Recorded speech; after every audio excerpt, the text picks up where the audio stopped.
Welcome to this episode of Season 4 of The Common Bridge, where policy and current events are discussed in a fiercely nonpartisan manner.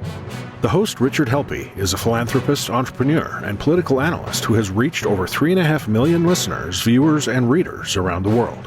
The Common Bridge is available on the Substack website and the Substack app. Just search for The Common Bridge. You can find the program on YouTube and wherever you get your podcasts. The Common Bridge draws guests and audiences from across the political spectrum, and we invite you to become a free or paid subscriber on your favorite medium.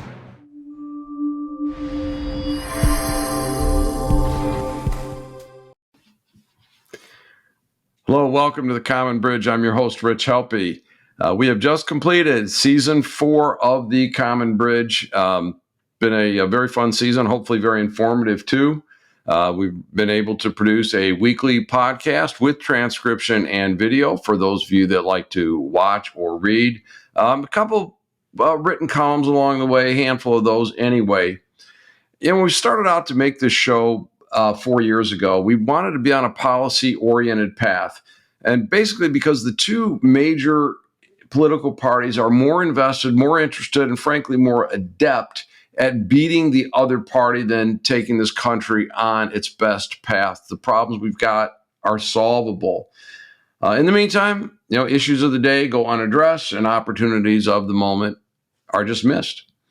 I'm reinforced by comments from listeners, from readers, and from viewers, and especially by our constantly growing audience on Substack and on podcast outlets. It seems to me that the only people not listening are in the political class or in the entrenched media ecosystem that is failing us so bad.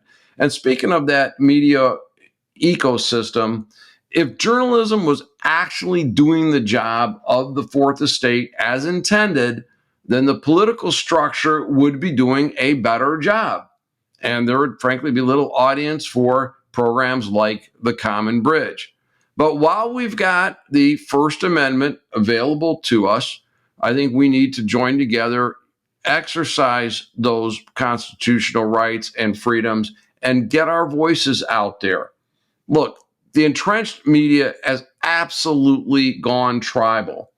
What are outrageous crimes when they're reported that the other side did it are, they're nothing burgers, don't worry about it. When their side does it, they can ignore corruption, malfeasance, incompetence based on what political party or what favored person is doing it.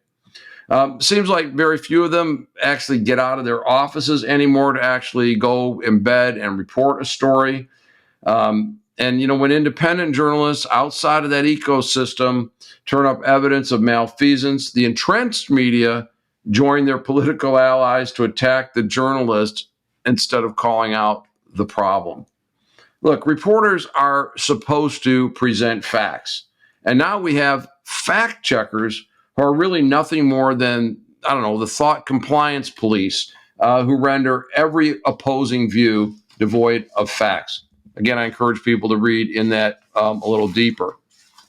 So can the Common Bridge make a difference? All right, I don't know.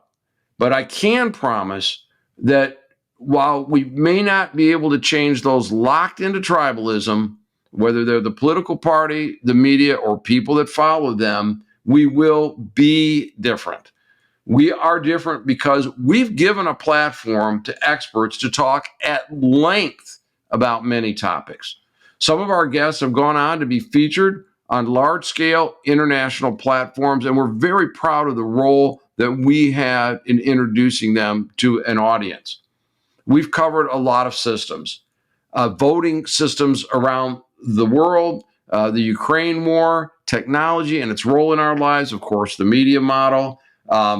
It's just weird that there's a group of people that want to perpetuate the notion that people want to be categorized by their ancestral identities or the amount of pigment in their skin. So we've got great emerging writers like Adam Coleman and M.L. Elric. And of course, we're commenting on all those folks out there trying to get you excited by saying it's a big development with significant implications. If you believe that lie, you'll believe anything. Okay, we've covered politics, including the midterms, mental health, COVID, biolabs, and the emerging truths around all of those. We've covered guns with specific policy recommendations. We've done that now for 4 seasons. We've engaged the President of the United States when he made a gun speech. And I think on what will be a very pivotal book from Ryan Busey. Ryan, we had on for the pleasure for a 2-part series. We've talked about immigration, supply chains, transsexualism, Camp Lejeune's waters, and of course, our popular responses to reader mail, and a replay of our well-received 4th of July message about building a country from scratch. So we will be different because we will not give in to the partisan battles, period. And being perceived as nonpartisan is harder than it seems. Because if we offer a learned viewpoint, if we render an opinion or we cover a topic, the media's ecosystems and their customers that they've gotten so excited and so angry, those people will try to drag us into one camp or the other. And what I find that interesting, that no matter what we cover, people will say we're in the other camp on the same episode. But anyway, so can we make a difference? That's really up to you, our audience. I hope you'll talk with your friends about what you hear, see, or read on the Common Bridge.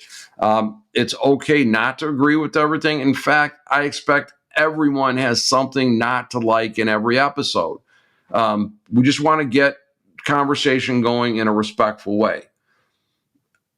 So making a difference is not going to be easy. There's no chance of it being an easy path. Frankly, the easy path is to remain silent as the politicians, the media, and the people holding certain views spew a narrative that is nonsense. It doesn't make any sense. Hey, inflation's down. Really? What happened when I put gas in my car, bought eggs this week? That you can make a difference by being informed and being nonpartisan. But let me tell you about how entrenched things are. I've got a very good friend of mine, very strong left of center guy, staunch Democrat, reads pretty much the New York Times and not much else. Is telling me this past weekend that his grandson's got a great job in New York City working on a health system because of the immigrant crisis. And I looked at him, I said, immigrant crisis? Didn't the president say that the border is secure and we don't have one? And he kind of blew up at me.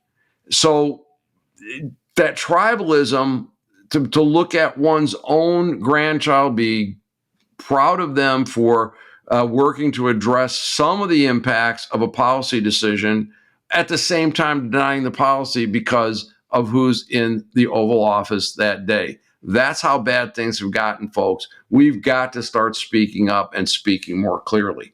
So let's make a difference. Let's talk. Let's be respectful. Let's insist on better people and better behavior from those that we elect and from those whose reporting, it's not really reporting, but what should be reporting, we consume. So thank you for your loyal membership. Thank you for your listenership, your viewership, your readership, and especially for your commentary. And as we close the 4th season, this is your host, Rich Helppie, signing off on season 4 of The Common Bridge. Thanks for joining us on The Common Bridge. Subscribe to The Common Bridge on Substack.com or use their Substack app, where you can find more interviews, columns, videos, and nonpartisan discussions of the day. Just search for The Common Bridge. You can also find The Common Bridge on Mission Control Radio on your Radio Garden app.